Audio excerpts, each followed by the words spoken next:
Hello viewers, welcome to my YouTube channel learning classroom. आज मैं आपके साथ एक बार फिर से हाजिर हूँ एक नए लेक्चर के साथ जिसका नाम है फिनॉल्स। पिछले लेक्चर में हमने एल्कोहल्स के बारे में डिस्कस किया था। इसी चैप्टर की अगली कड़ी में हम सेकंड पार्ट स्टार्ट करने जा रहे हैं, that is phenols. So my self Saurabh, start करते हैं आज का लेक्चर। आज के लेक्चर में हम पढ़ने क्या क्या वाले हैं, ज़रा मैं आपको व्यू दे देता हूँ। तो आज के चैप्टर में हम पढ़ने वाले हैं, इंट्रोडक्शन पढ़ेंगे फिनॉल का, मेथड ऑफ प्रिपरेशन पढ़ेंगे, इंडस्ट्रियल मेथड पढ़ेंगे, फिजिकल प्रॉपर्टीज़ पढ़ेंगे और acidic character and resonating structure भी देखेंगे और केमिकल प्रॉपर्टीज़ भी पढ़ेंगे। तो आज का लेक्चर काफ़ी इम्पोर्टेंट होने वाला है, आखिरी तक मेरे साथ बने रहें। तो बिना समय गवाए चलिए स्टार्ट करते हैं। तो सबसे पहले ये वर्ड फिनॉल, इसको हम कार्बोलिक एसिड भी बोल सकते हैं। The compound in which OH group is directly attached with benzene ring are called phenol. Benzene ring के साथ अगर कोई OH ग्रुप आके जुड़ जाए, तो फिनॉल कहलाता है। इतना तो आप सभी जानते हैं। अब इसकी डिस्कवरी की थी रंज भाई साहब ने, रंज साइंटिस्ट थे, उन्होंने की थी। एंड द साइंटिस्ट होफमैन पहले साइंटिस्ट थे जिन्होंने कोलतार से इसको एक्सट्रैक्ट किया था या प्रिपेयर किया था। Aromatic hydroxy compounds in which a single OH group is attached with benzene ring are called phenols. Aromatic hydroxy compounds जिसमें सिंगल OH ग्रुप जुड़ा हो बेंजीन रिंग के साथ, वो बनाता है फिनॉल। जैसे कि ये और ये सिंपल। यहाँ तक आपको समझ में आया फिनॉल्स क्या होते हैं? इनको हम कार्बोलिक एसिड भी बोल सकते हैं। इनको जब किसी बेंजीन रिंग के साथ एक OH हाइड्रोक्साइल ग्रुप आके जुड़ जाता है, वो संपूर्ण रूप से फिनॉल कहलाता है बेंजीन रिंग के साथ। आगे बढ़ते हैं, आज की देखते हैं हम मेथड ऑफ प्रिपरेशन। हम इसको कैसे प्रिपेयर कर सकते हैं। तो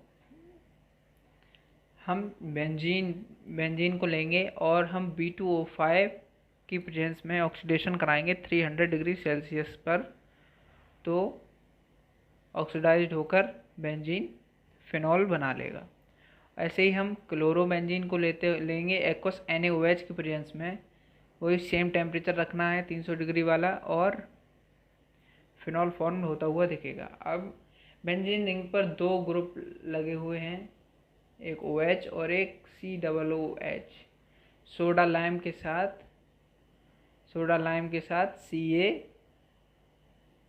CaO की प्रेजेंस में, जिसे सोडा लाइम कहते हैं, उसके साथ कराएंगे और हीट देते हुए फिनॉल बनता हुआ हमें नज़र आएगा। ये ग्रुप पूरा एक्सट्रैक्ट हो जाता है और ये हट जाएगा, ये हटेगा और ये लगा रहेगा, और इससे हम फिनॉल को निकाल लेंगे। अब SO3H बेंजीन पर लगा हुआ है, तो इसमें हम NaOH की प्रेजेंस में कराते हैं और हमें फिनॉल बनता हुआ दिखता है। MgBrOH3O ऑक्सीडेशन कराएंगे तो भी बनेगा। रैचिंग प्रोसेस, ये थोड़ा नीट के पॉइंट ऑफ व्यू से इम्पोर्टेंट है। बेंजीन रिंग में HCl plus half O2 CuFe catalyst की प्रेजेंस में 200 डिग्री और SiO2 और 450 डिग्री सेल्सियस के साथ, ये 2 स्टेप्स में होने वाली रिएक्शन है। तो फिनॉल बनता हुआ हमें नज़र आएगा। फिर से क्लोरोबेंजीन डॉ प्रोसेस में हम क्या कहते हैं? सोडियम बाइकार्बोनेट CuFe की प्रेजेंस में 300 डिग्री सेल्सियस 200 एटमॉस्फेयर प्रेशर पर हमें फिनॉल बनता हुआ दिखेगा। डॉ प्रोसेस भी काफ़ी इम्पोर्टेंट है एग्जामिनेशन पॉइंट ऑफ व्यू के लिए, तो इसको आपको याद रखना होगा। एक ये रैचिंग प्रोसेस और डॉ प्रोसेस, ये दोनों ही इम्पोर्टेंट हैं। अब हम ये टर्शरी कार्बन पर ऑक्सीजन और सल्फ्यूरिक एसिड की मदद से यहाँ H लगाएंगे और ऑक्सीडेशन होगा तो इससे हमें फिनॉल बनता हुआ नज़र आएगा। यहाँ तक समझ में आया? सिंपल है, ज़्यादा टफ नहीं है इसकी मेथड ऑफ प्रिपरेशन। आप चाहें तो सिंपली याद कर सकते हैं, कोई रॉकेट साइंस नहीं है। हम आगे बढ़ते हैं, इंडस्ट्रियल मेथड को देखते हैं। इंडस्ट्रियल मेथड दो तरीके के इंडस्ट्रियल मेथड हैं। पहला नंबर है हमारा from middle oil fraction of coal tar और दूसरा है फ्रॉम क्यूमीन। तो ये हो गया फर्स्ट, ये हो गया सेकंड। तो कोल तार के ऑयल फ्रैक्शन हम कैसे निकालते हैं? Phenol is obtained from middle oil fraction of coal tar after removing other homologous of phenol, cresol and naphthalene. को इन सबको हटाते हैं और हमें फिनॉल हमें मिल जाता है। कोल तार में ये सब चीज़ें होती हैं। अब जब इन चीज़ों को जब हम हटाते हैं तो मिलता है सिंपली। दूसरा है क्यूमीन। क्यूमीन की मदद से हम कैसे फिनॉल को एक्सट्रैक्ट कर सकते हैं? तो सबसे पहले हम सिंपली क्या करेंगे, एक बेंजीन C6H6 इसकी हम रिएक्शन करा देंगे प्रोपीन के साथ एनहाइड्रस AlCl3 की प्रेजेंस में। तो हमें ये क्यूमीन बनता हुआ नज़र आएगा। C6H5CH का होल ट्वाइस हमें क्यूमीन बनता हुआ नज़र आएगा। और ये जो हम अपना रॉ मटेरियल कहाँ से यूज करेंगे? ये हम करेंगे पेट्रोलियम से, ऑब्टेन फ्रॉम पेट्रोलियम। और फिर इस क्यूमीन की रिएक्शन हम करा देते हैं मेटल कैटालिस्ट, कोई भी मेटल कैटालिस्ट ले लेंगे और ऑक्सीजन के साथ रिएक्शन करा के 130 डिग्री सेल्सियस पर गर्म कर देंगे। तो हमें क्या बनता हुआ नज़र आएगा? हमें क्यूमीन हाइड्रोपरऑक्साइड बनता हुआ नज़र आएगा। क्यूमीन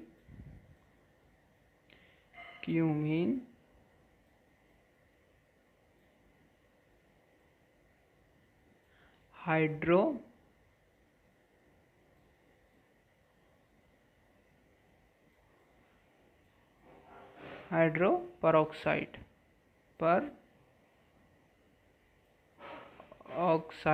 बनता हुआ हमें नज़र आएगा। Cumene hydroperoxide.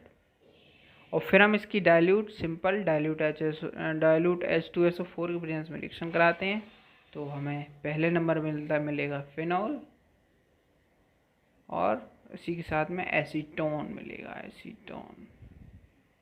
इंडस्ट्रियल मेथड ये क्यूमीन से थोड़ा इम्पोर्टेंट है। ये क्यूमीन का इंडस्ट्रियल मेथड तो इम्पोर्टेंट है। कभी कभी यहाँ से रिएक्शन भी इनकम्प्लीट, जैसे क्यूमीन आपको दे देंगे, फिर क्यूमीन के साथ ये लगा देंगे, फिर यहाँ बताइए ये प्रोडक्ट क्या बना। फिर इसको H2SO4 के साथ फिर फर्दर रिएक्ट कराएंगे, फिर यहाँ प्रोडक्ट लिख देंगे, यहाँ B है, यहाँ C है। तो आपको याद होना चाहिए ऑप्शन में अगर आपको मिल जाए क्यूमीन हाइड्रोपरऑक्साइड और प्रोडक्ट में हमें मिलेगा इधर फाइनल जो प्रोडक्ट होगा हमारा फिनॉल और एसीटोन। ये हमारी इंडस्ट्रियल मेथड कंप्लीट होता हुआ हम आगे बढ़ें, फिजिकल प्रॉपर्टीज़ की ओर आते हैं। फिजिकल प्रॉपर्टीज़ ज़्यादातर मिलती हुई हैं एल्कोहल से ही। It is colourless crystalline solid with specific smell. एक इसकी करेक्टरिस्टिक स्मेल होती है जिससे आप पहचान सकते हैं कि हाँ ये फिनॉल ही है। और ये कलरलेस क्रिस्टलाइन सॉलिड है, कलरलेस, इसका कोई कलर नहीं होता। Due to oxidation it becomes pink in open air. अगर हम इसको ओपन एयर में ऑक्सीडेशन कराते हैं तो ये पिंक कलर का हो जाता है। It is soluble in organic solvents, organic solvent में सॉल्युबल होता है। It is partially soluble in water, water के साथ पार्शियली सॉल्युबल होता है, कम्प्लीटली नहीं होता, याद करने की बात है। It is poisonous, all alcohol are poisonous except ethanol, मैंने आपको पहले बताया था। Melting point is 40 degree Celsius, boiling point is 182 degree Celsius. Boiling point थोड़ा इनका ज़्यादा होता है। और बाकी ऑर्डर तो एल्कोहल के हिसाब से ही है, चेन बड़ी होगी तो बॉइलिंग पॉइंट भी बढ़ेगा, वही हमने कल पढ़ा था, boiling point is directly proportional to number of change upon branching. ठीक है, आगे बढ़ते हैं। अब हम एसिडिटी ऑफ फिनॉल्स की बात करते हैं। बहुत ही इम्पोर्टेंट टॉपिक है acidity of phenols. The reactions of phenol with metal, example sodium, aluminium and sodium hydroxide indicate its acidic nature। अगर हम रिएक्शन कराते हैं मेटल्स के साथ तो ये सोडियम हाइड्रोक्साइड बनाता है और इसका एसिडिक नेचर होता है। अगर हम किसी मेटल के साथ फिनॉल की रिएक्शन कराते हैं तो ये अपना एसिडिक नेचर शो करता है। ऐसा क्यों, आइए जानते हैं। The hydroxyl group in phenol is directly attached to the sp2 hybridized carbon. Hydroxyl जो ग्रुप होता है फिनॉल में वो डायरेक्टली अटैच्ड होता है sp2 हाइब्रिडाइज्ड कार्बन के साथ बेंजीन रिंग में, which acts as an electron withdrawing group की तरह काम करता है। Due to this the charge distribution in phenol molecule as depicted in its resonance structure causes the hydrogen of OH group to be positive. Benzene ring पे जो ये वाला जो कार्बन होता है,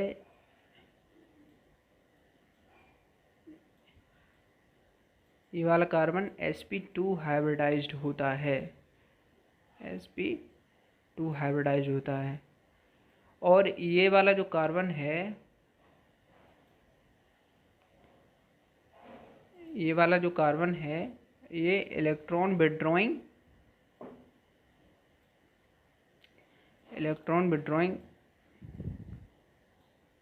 ग्रुप होता है।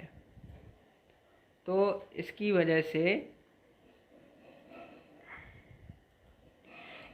से OH ग्रुप होता है पॉजिटिव हो जाता है और एसिडिक नेचर शो होता है। आइए इसका रेजोनेंस स्ट्रक्चर और एक बार देखते हैं। रेजोनेंस इन फिनॉल मॉलिक्यूल्स, ये यहाँ से इलेक्ट्रॉन इधर, उसका इधर डीलोकलाइज करेंगे, आगे बढ़ेंगे। यहाँ पॉजिटिव चार्ज, यहाँ नेगेटिव चार्ज, इलेक्ट्रॉन जहाँ जाते हैं उधर नेगेटिव चार्ज आता है, जहाँ से निकलते हैं वहाँ पॉजिटिव चार्ज आता है। ये इधर, यहाँ नेगेटिव यहाँ पे आए, उसके बाद इधर, फाइनली ये इसका डीलोकलाइजेशन ऑफ इलेक्ट्रॉन होता है। तो हमें ऐसा फिर से मिल जाता है। ऑक्सीजन इलेक्ट्रोनेगेटिविटी ज़्यादा होती है ऑक्सीजन की। It is evident from above statement that OH group of phenol is ortho and para directing as there are electron richer places, so electrophile attack at these places। बात ये है कि phenol जो होता है वो ऑर्थो और पैरा डायरेक्टिंग होता है। वो ऐसा क्यों, क्योंकि ऑर्थो और पैरा पर इलेक्ट्रॉन क्लाउड्स ज़्यादा होते हैं, जिसकी वजह से बाहर से कोई भी इलेक्ट्रोफाइल ईजिली अटैक कर देता है। इसलिए हम फिनॉल में OH ग्रुप होता है वो ऑर्थो और पैरा डायरेक्टिंग होता है। अब रेजोनेंस इन फेनेटाइन में क्या होता है कि ये यहाँ पे डबल बॉन्ड O वाला स्ट्रक्चर में मिलता है और ये क्या बोलते हैं, स्टेबल ज़्यादा होता है फिनॉल से, इसलिए एसिडिक करेक्टर फेनेटाइन का ज़्यादा होता है। अब आगे बढ़ते हैं। Note, phenate ion is resonance stabilise. जैसा कि मैंने आपको बताया कि फेनेटाइन जो होता है रेजोनेंस स्टेबलाइज्ड होता है। That is why phenol shows acidic behaviour, जिसकी वजह से फिनॉल एसिडिक बिहेवियर शो करता है। फिनॉल अपना रेजोनेंस स्टेबलाइज्ड होकर फेनेटाइन बनाता है और जो कि एसिडिक बिहेवियर शो करता है। The next point two remember is OH group in phenol is attacked with enolic carbon. This also a reason for showing its acidic behavior। Enolic carbon से phenol जो OH ग्रुप होता है phenol में एनोलिक carbon के साथ attached होता है, जिसकी वजह से ये एसिडिक करेक्टर भी शो करता है। तो दो पॉइंट हमारे पास आए कि एसिडिक बिहेवियर फिनॉल क्यों शो करता है। पहला तो ये है कि resonancely stabilised delocalisation of electrons, resonance stabilised phenate ion. और दूसरा हमारा रीजन क्या आ गया कि एनोलिक कार्बन के साथ OH ग्रुप अटैच्ड होता है फिनॉल में। तो ये एसिडिक कैरेक्टर अब तो नहीं भूलोगे, बहुत सिंपल है, कोई टफ वाली बात नहीं है। अब हम इसकी केमिकल प्रॉपर्टीज देखते हैं। अगर हम फिनॉल को सोडियम या NaOH के साथ रिएक्ट कराएंगे तो ONA आयन बनेगा, और सोडियम हाइड्रोजन कार्बोनेट के साथ कराएंगे तो कोई रिएक्शन नहीं होती नजर आएगी। NH3Al2O3 और हीट के साथ प्रेजेंट कराएंगे तो H2O निकलेगा और मीन बन जाएगा। तो और अगर हम जिंक डस्ट की प्रेजेंस में रिडक्शन करा देते हैं तो भाई फिर से हमें बेंजीन मिलती हुई नजर आएगी। इसी बेंजीन का अगर हम ऑक्सीडेशन कराएंगे तो फिनॉल बन जाएगा। ठीक है, PCl5 के साथ रिएक्शन कराएंगे तो क्लोरोबेंजीन तो बनेगी और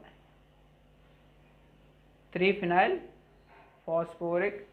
फॉस्फेट भी बनेगा, मिक्सचर बनेगा इसका। ये हमें याद करने की जरूरत नहीं है, हमें बस इतना जो मेजर पार्ट जो है वो याद रखने की ज़रूरत रहती। तो क्लोरोबेंजीन बनेगी PCl5 की प्रेजेंस में। अब हम इसको CH3 डबल बॉन्ड और CH3H2SO4 की प्रेजेंस बनाएंगे तो H2O इधर निकलेगा और ये बना देता है बिस्फेनॉल। ठीक है, अब अगला हम ये इनॉल स्ट्रक्चर लेते हैं H2SO4 के साथ, तो ये बनाएगा फिनोल्फ्थलीन। ये रिएक्शन इम्पोर्टेंट हो सकती है, इतना बड़ा पूछ लेते हैं कभी कभी। अब हम शॉर्टन बोहमान रिएक्शन जो हमने एल्कोहल्स में भी देखी थी वो आपको यहाँ पर भी पढ़ने को मिलेगी। यही बनाएगा, एस्टर बनता हुआ हमें नजर आएगा शॉर्टन बोहमान रिएक्शन के साथ।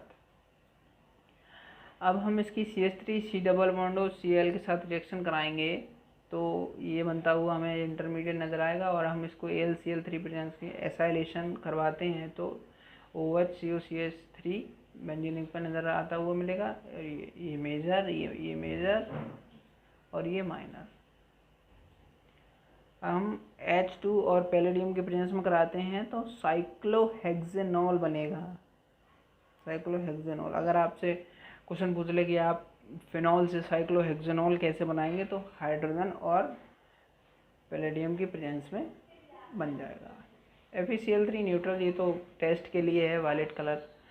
K2H2O8 KOH की प्रेजेंस में इल्प्स पर सल्फेट ऑक्सीडेशन जिसे कहते हैं, ये बनाता है क्यूनॉल।